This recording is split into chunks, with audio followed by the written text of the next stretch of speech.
Assalamualaikum warahmatullahi wabarakatuh. Perkenalkan, nama saya Nutaran Putra, NIM 20.24179 dari kelas D. Di sini saya akan menjelaskan sedikit tentang perjanjian internasional. Perjanjian internasional merupakan dasar pembentukan dari sebagian besar hukum internasional modern. Perjanjian internasional dibentuk untuk memenuhi kebutuhan mendasar negara-negara untuk mengatur dengan persetujuan bersama masalah yang menjadi perhatian bersama, dan dengan demikian membawa stabilitas dalam hubungan timbal balik di antara mereka.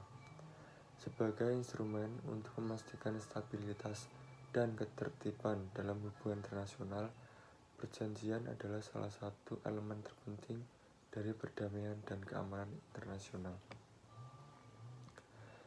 Seiring dengan perkembangan hukum internasional yang semakin pesat dan dengan semakin kompleksnya suatu entitas yang mampu menjadi subjek-subjek hukum internasional, maka mendefinisikan suatu perjanjian internasional bukanlah suatu perkara yang mudah.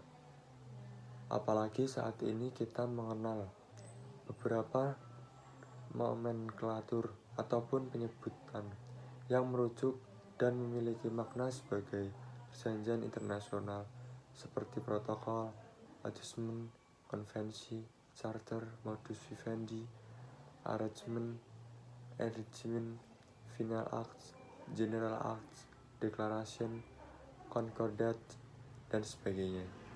Beberapa perbedaan di antara nomenklatur tersebut yaitu: yang pertama, treaty adalah istilah yang digunakan untuk perjanjian multilateral antara banyak negara. Convention atau konvensi merupakan perjanjian yang dihasilkan dari pelaksanaan konferensi yang biasanya bersifat sangat penting sehingga mewajibkan negara-negara untuk turut serta dalam perjanjian tersebut. Yang kedua, agreement dan arrangement.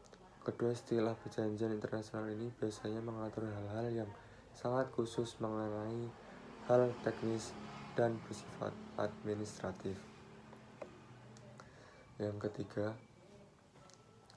Memory of Understanding merupakan perjanjian internasional yang kurang resmi, informal, sehingga bersifat non-legally binding, namun sekarang menurut perkembangannya sudah banyak digunakan sebagai perjanjian internasional yang bersifat formal dan mengikat. Deklarasi atau pernyataan merupakan kesepakatan para pihak yang hanya bersifat umum dan mengatur hal yang pokok-pokok, sehingga biasanya deklarasi biasanya lebih bersifat soft law. Protokol dan adjustment. Protokol sendiri mempunyai pengertian yang sangat banyak menurut Dijkstraat. Protokol bisa diartikan sebagai perlengkap dari suatu konvensi, sebagai instrumen pembantu yang bersifat independen, statute dan piagam. Dua istilah ini sama-sama digunakan dalam perjanjian internasional yang diadakan oleh organisasi internasional dan biasanya dijadikan konstitusi atau dasar terbentuknya organisasi internasional yang mengadakan perjanjian tersebut. Kemudian ada modus vivendi, merupakan istilah yang digunakan dalam perjanjian internasional yang digunakan untuk instrumen kesepakatan bersifat sementara dan kurang resmi. Concordat adalah istilah perjanjian internasional yang biasanya digunakan untuk kesepakatan antara tahta suci dengan negara-negara lain di bidang keagamaan. Kemudian ada agreement, merupakan suatu kesepakatan atau antara wakil-wakil lembaga pemerintahan tentang hasil akhir atau hasil sementara dari suatu pertemuan teknis.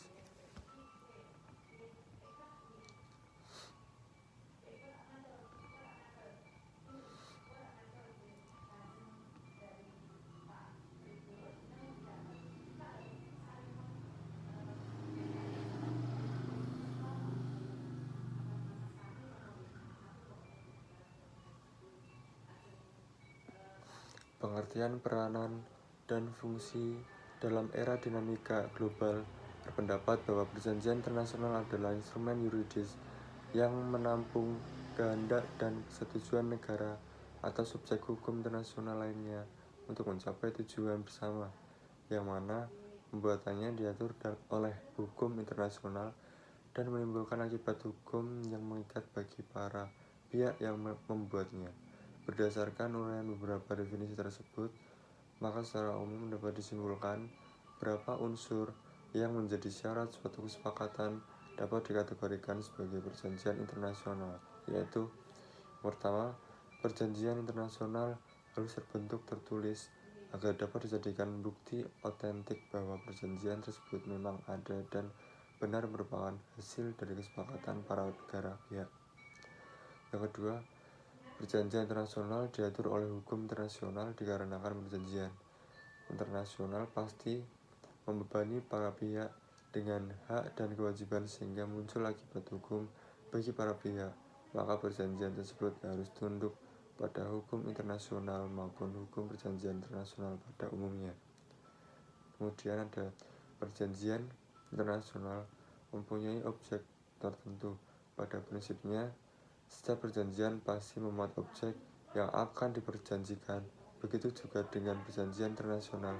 Biasanya objek tersebut akan menjadi nama dari perjanjian yang akan dilaksanakan, mengingat dalam perjanjian internasional tidak diatur secara sistematis penggunaan namanya. Ketentuan tersebut menentukan bahwa mahkamah yang mengemban fungsi utama untuk memutus setiap perkara yang diajukan kepadanya harus memutus perkara berdasarkan. Selain perbedaan bentuk yang telah dijelaskan di atas, perjanjian internasional dapat dibedakan berdasarkan jenisnya, yaitu pertama, perjanjian internasional dari segi jumlah pesertanya. Yang kedua, perjanjian internasional berdasarkan kesempatan yang diberikan untuk menjadi negara pihak. Terdapat dua jenis perjanjian internasional dalam klasifikasi ini, yaitu perjanjian internasional tertutup dan terbuka. Yang ketiga, perjanjian internasional dari segi kaidah hukum yang dilahirkannya. Yang keempat, perjanjian internasional berdasarkan bahasa. Yang kelima, perjanjian internasional berdasarkan substansi hukum yang dikandungnya. Yang keenam, perjanjian internasional berdasarkan pemrakarsanya. Sekian yang dapat saya jelaskan mengenai hukum internasional. Apabila ada tutur kata yang salah, saya mohon maaf. Wassalamualaikum warahmatullahi wabarakatuh.